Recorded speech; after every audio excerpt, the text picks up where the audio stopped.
Chapter 40. Moreover the Lord answered Job and said, Shall he that contendeth with the Almighty instruct him? He that reproveth God, let him answer it. Then Job answered the Lord and said, Behold, I am vile. What shall I answer thee? I will lay mine hand upon my mouth. Once have I spoken, but I will not answer, yea, twice, but I will proceed no further. Then answered the Lord unto Job out of the whirlwind, and said, Gird up thy loins now like a man. I will demand of thee, and declare thou unto me. Wilt thou also disannul my judgment? Wilt thou condemn me, that thou mayest be righteous? Hast thou an arm like God, or canst thou thunder with a voice like him?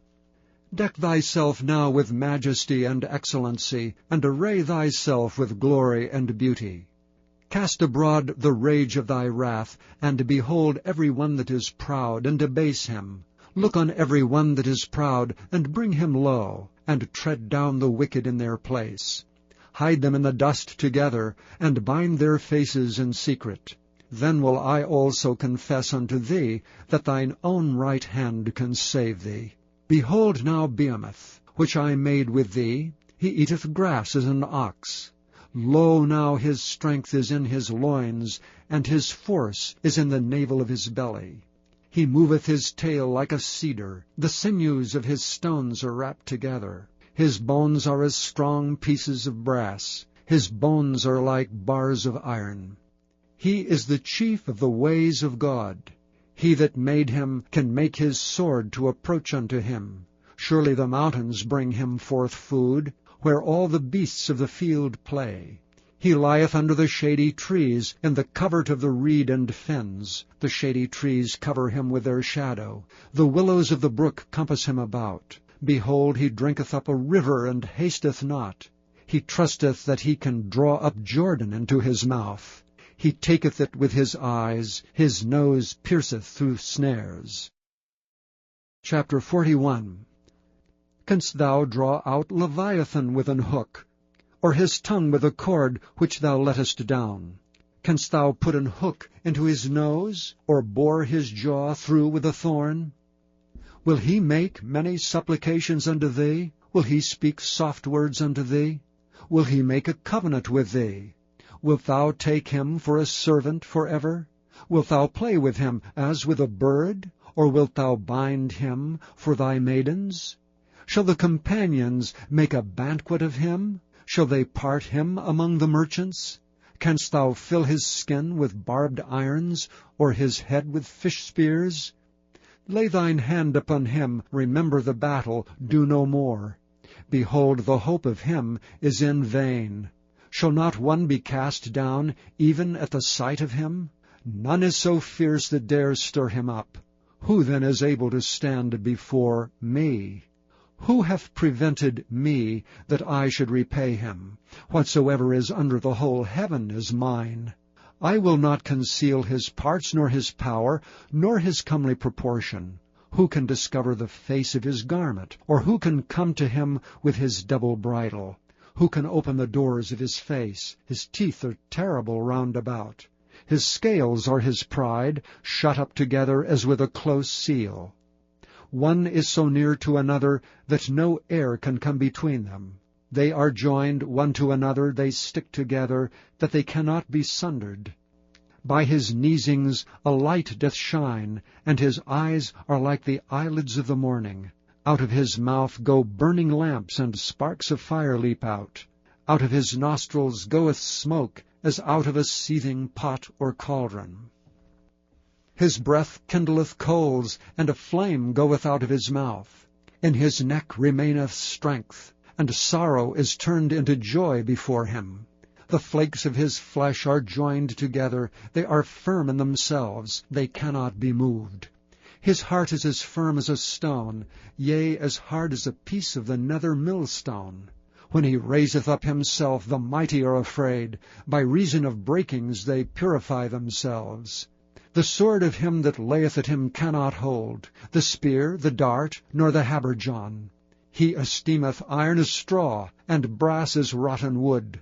The arrow cannot make him flee. Sling stones are turned with him into stubble. Darts are counted as stubble. He laugheth at the shaking of a spear. Sharp stones are under him. He spreadeth sharp-pointed things upon the mire. He maketh the deep to boil like a pot. He maketh the sea like a pot of ointment. He maketh a path to shine after him. One would think the deep to be hoary.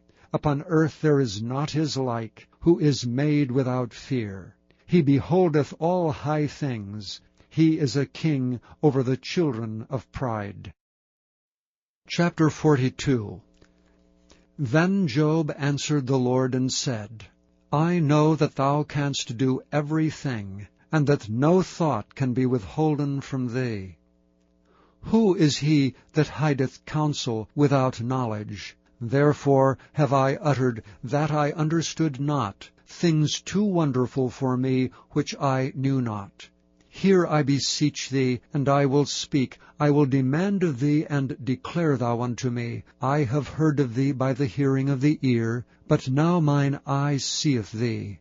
Wherefore I abhor myself, and repent in dust and ashes. And it was so, that after the Lord had spoken these words unto Job, the Lord said to Eliphaz the Temanite, My wrath is kindled against thee, and against thy 2 friends, for ye have not spoken of me the thing that is right as my servant Job hath.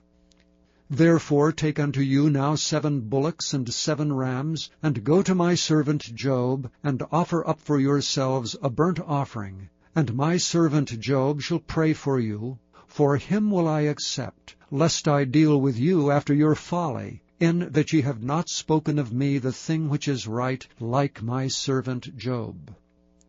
So Eliphaz the Temanite, and Bildad the Shuhite, and Zophar the Naamathite went and did according as the Lord commanded them. The Lord also accepted Job.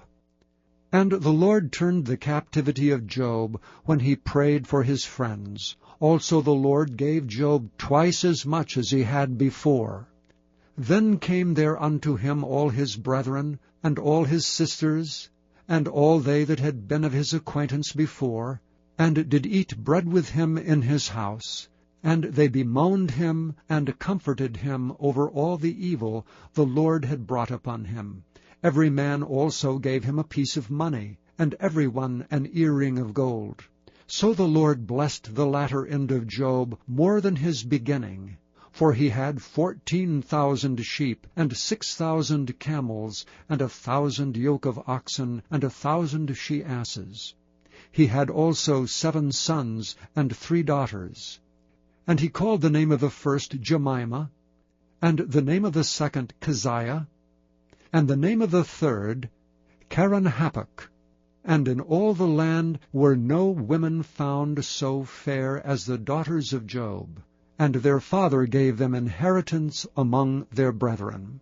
After this lived Job 140 years, and saw his sons and his sons' sons, even 4 generations. So Job died, being old and full of days.